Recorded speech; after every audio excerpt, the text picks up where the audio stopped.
Right now, some of you reading this have a voice in your head narrating these exact words. And some of you do not, and you have probably never even questioned that difference.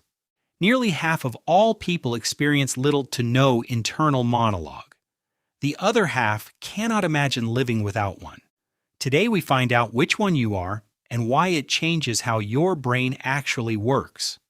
This is the voice that argues with you in the shower, the one that rehearses conversations that already happened or may never happen at all. Sometimes it sounds like you.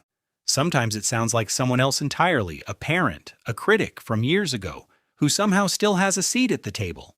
If you have this voice, you talk to yourself more than you talk to anyone else on earth. This voice is not just commentary. It shapes what you believe about yourself. If the voice is harsh, you start to feel like a harsh person lives inside you. The voice does not just describe your reality. It quietly becomes it. You are not broken for having this voice, and you are not broken if you do not. This inner narration is not a flaw or a deficiency either way. It is one of the most sophisticated functions your brain performs, and it exists because an internal narrator became more useful than silence for those whose brains developed it.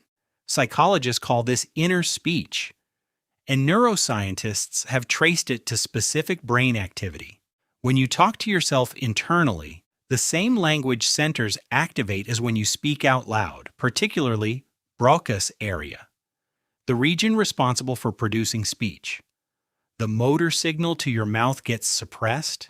Your brain is speaking. It is just speaking silently. People without this experience often think in images, sensations, or abstract patterns instead, an equally valid form of cognition.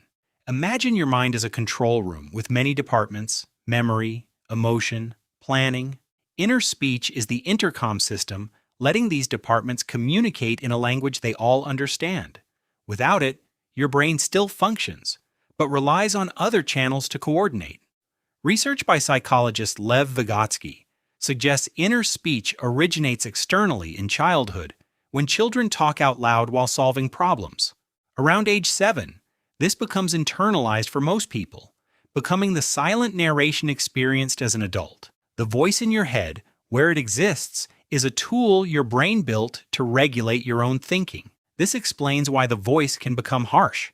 If you grew up around criticism, your inner speech absorbed that tone. It became internalized the same way a child internalizes a parent's voice during problem solving, except now the parent is gone and the tone remains. First, notice the grammar of your inner voice. Research by psychologist Ethan Kross found that people who refer to themselves using their own name or the pronoun you during inner speech experience significantly less anxiety than those who use I.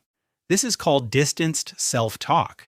It works because using your name creates psychological distance, allowing rational processing rather than emotional reactivity. Next time you are stressed, silently say your own name instead of I. Second, treat the voice as data, not command. When the voice says you are going to fail, that is your brain running a simulation based on past pattern recognition. Simulations can be wrong. When a harsh thought arrives, mentally label it. That is a prediction, not a fact. This activates metacognition, reducing the emotional intensity of intrusive thoughts. Third, give your inner voice a job. Inner speech is most functional when task-oriented rather than evaluative. Instead of letting it spiral into judgment, direct it toward problem-solving. Instead of "this is going badly," ask what is the next right step. Fourth, understand that silence is not the goal, and neither is forcing a voice that is not naturally yours. Inner speech, in whatever form it takes for you, is not your enemy. It is functional architecture. The goal is changing its tone, the way you would coach a person, rather than punish them. Researcher Kristen Neff has shown that people who speak to themselves the way they would speak to a struggling friend show measurably lower cortisol levels under stress. Whether your mind speaks in words or something else entirely, that inner experience is not your identity. It is your oldest internal employee, hired in childhood, trained by your environment, still working for you today. You're allowed to retrain it. The next time you notice how your own mind works, remember this: It is not announcing some fixed truth about who you are. It is simply your brain thinking, in whatever language it learned first. Subscribe to Mad Psychology for more. And in the comments, tell me, do you have an inner voice